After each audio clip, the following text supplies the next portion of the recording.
Assalamualaikum warahmatullahi wabarakatuh. Sehat selamat, berkah berlimpah, damai dan bahagia senantiasa teruntuk kita semua. Halo sahabat, bagaimana kabar hari ini? Semoga senantiasa sehat, senantiasa bisa berkarya dengan bahagia. Ya, bersua lagi dengan saya Warotri Utami dalam sesi sharing talent mapping. Kali ini saya akan sharing kepada teman-teman semua tentang bagaimana talent mapping membantu untuk membangun tim bisnis gitu ya. Oke, mohon izin untuk saya share screen sebentar. Yes. Ya, semoga bisa terlihat ya.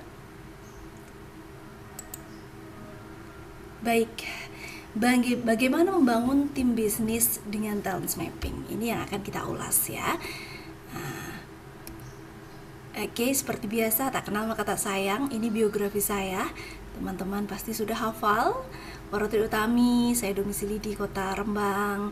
Ada nomor handphone, ada email. Silahkan nanti teman-teman bisa catat. Kalau sekiranya ada waktu untuk bisa kita saling menyapa, ada hal yang sekiranya bisa saya bantu gitu.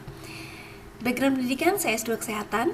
Aktivitas yang sekarang ini dijalani praktisi talent mapping, praktisi hipnoterapi, ada beberapa usaha juga, dan dosen kebidanan. Baik, langsung saja kita masuk pada materi bagaimana membangun bisnis dengan talent mapping.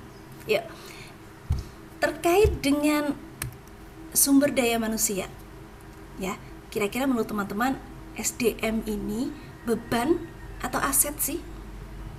Beban atau aset? Ya. Kalau kita lihat key performance indikatornya ya, kita akan lihat ada aspek kompetensi kerja di sana. Kalau dalam talent mapping kita kenalnya TASK gitu ya. Jadi umumnya orang mengenalnya dengan attitude, skill, dan knowledge. Attitude itu berarti perilakunya, ya. Skill itu keterampilannya, knowledge itu ilmunya. Nah, dalam talent mapping kita tambahkan dengan satu aspek kompetensi lagi, yaitu talents atau bakat. Jadi akan menjadi TASK, talent, attitude, skill, dan knowledge. Ya, benar sekali jawaban teman-teman tadi. Kalau tadi ada pertanyaan SDM itu beban atau aset, jelas SDM itu aset. Bahkan dia bisa menjadi aset terpenting suatu usaha, teman-teman. Nah, kenapa bisa begitu? Teman-teman bisa lihat ini. SDM atau tenaga kerja kita, manusia ya, itu bisa meningkatkan daya saing perusahaan.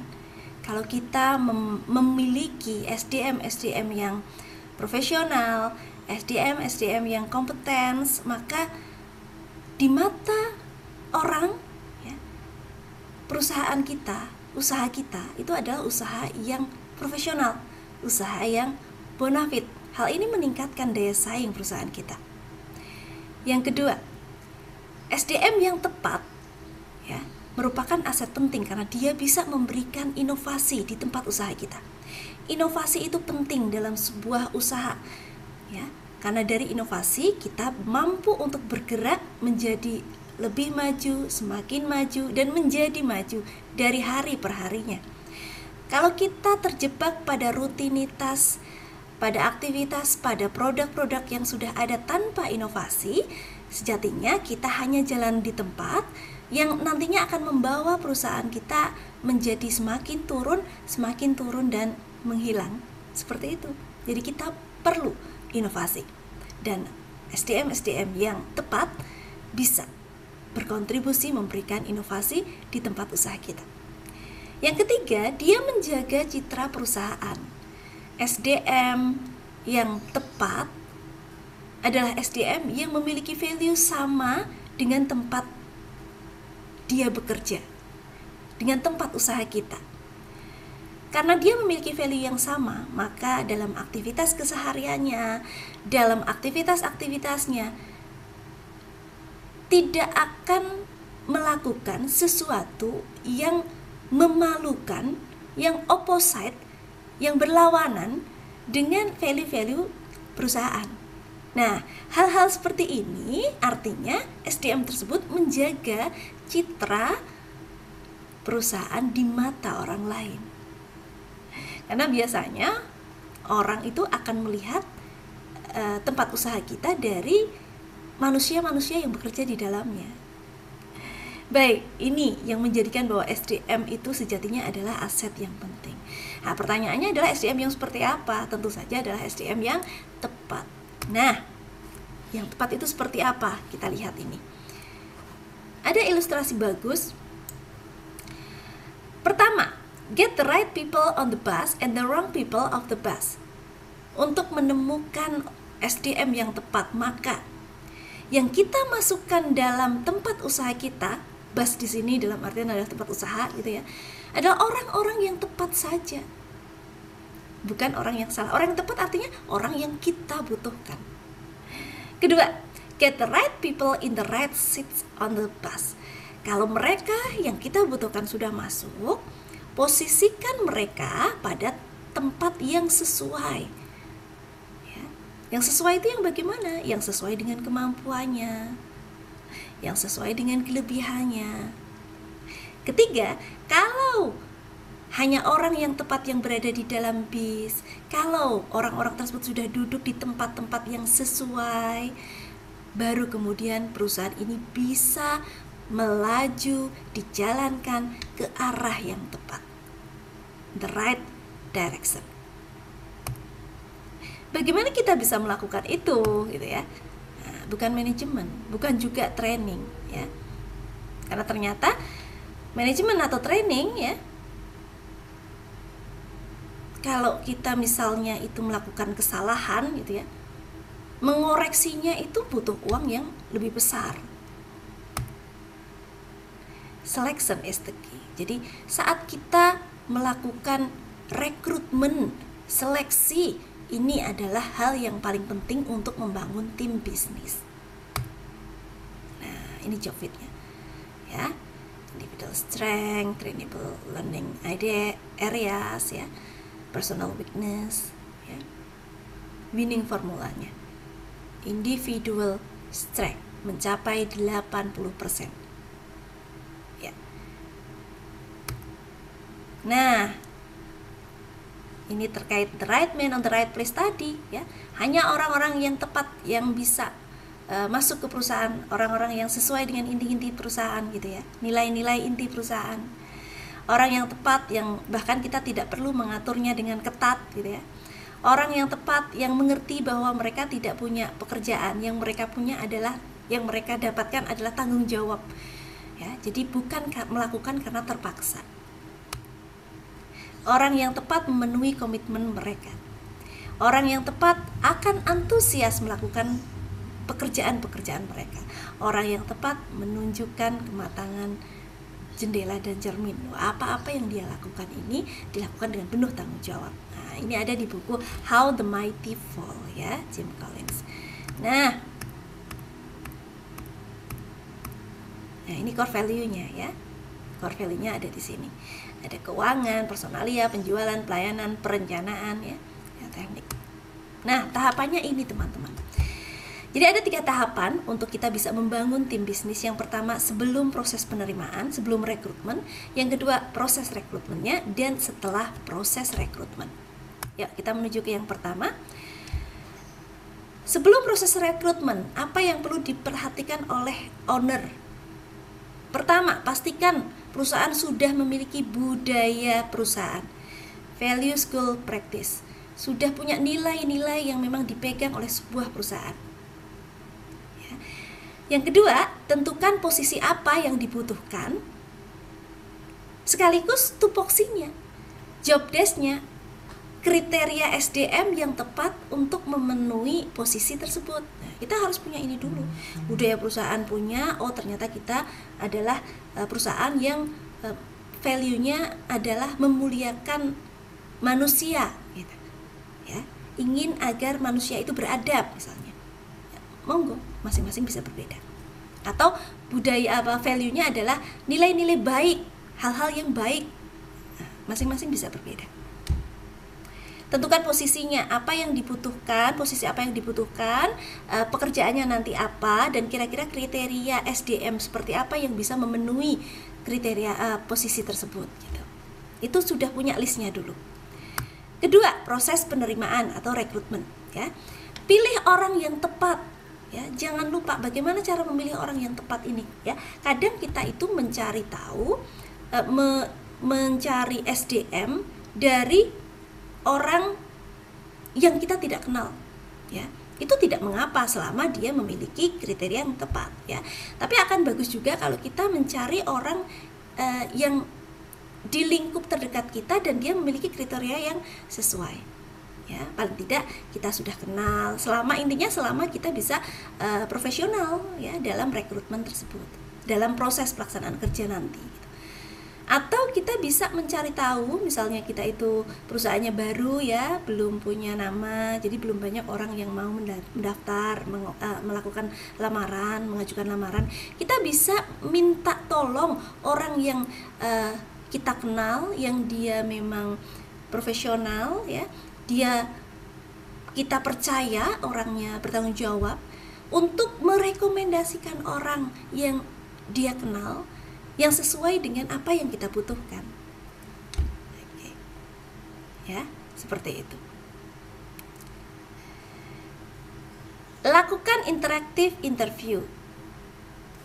Jangan lupa saat dilakukan wawancara, ini betul-betul kita lakukan, kita ketemu, tidak hanya jawaban ya tidak, tetapi kita tanya betul apakah dia sesuai dengan apa yang kita butuhkan nantinya, sehingga kita sampai pada jawaban itu ya. Apakah nilai-nilai yang orang akan kita terima tadi, SDM yang mau kita terima sebagai pekerja tadi, sesuai dengan value nilai-nilai perusahaan kita atau tidak, itu juga perlu kita cari tahu ya. Jadi perlu effort yang cukup besar pada proses rekrutmen ini ya.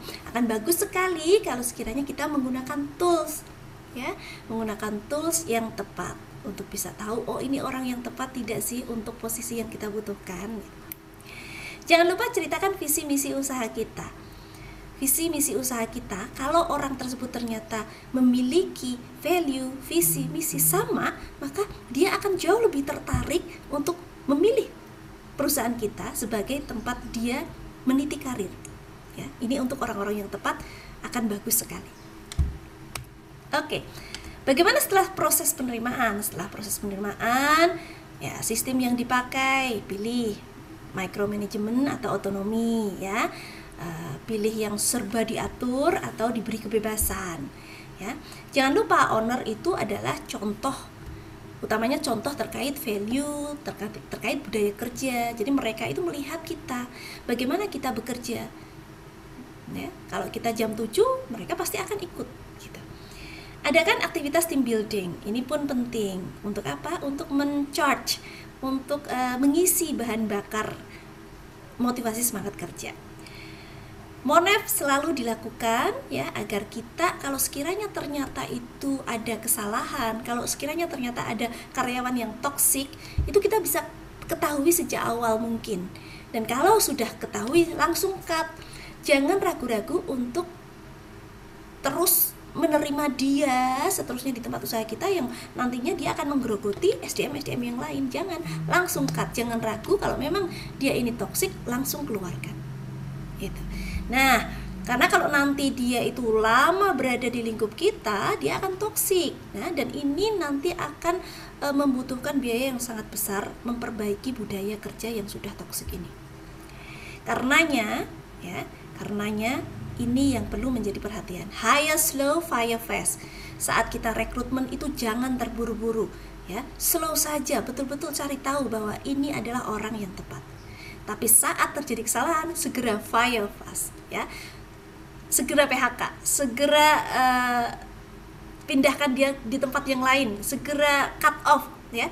Mungkin saja memang orang tersebut tidak tepat di tempat usaha kita, dia bisa lebih berkembang di tempat usaha yang lain gitu. Oke, bagaimana talent mapping berperan dalam proses team building ini.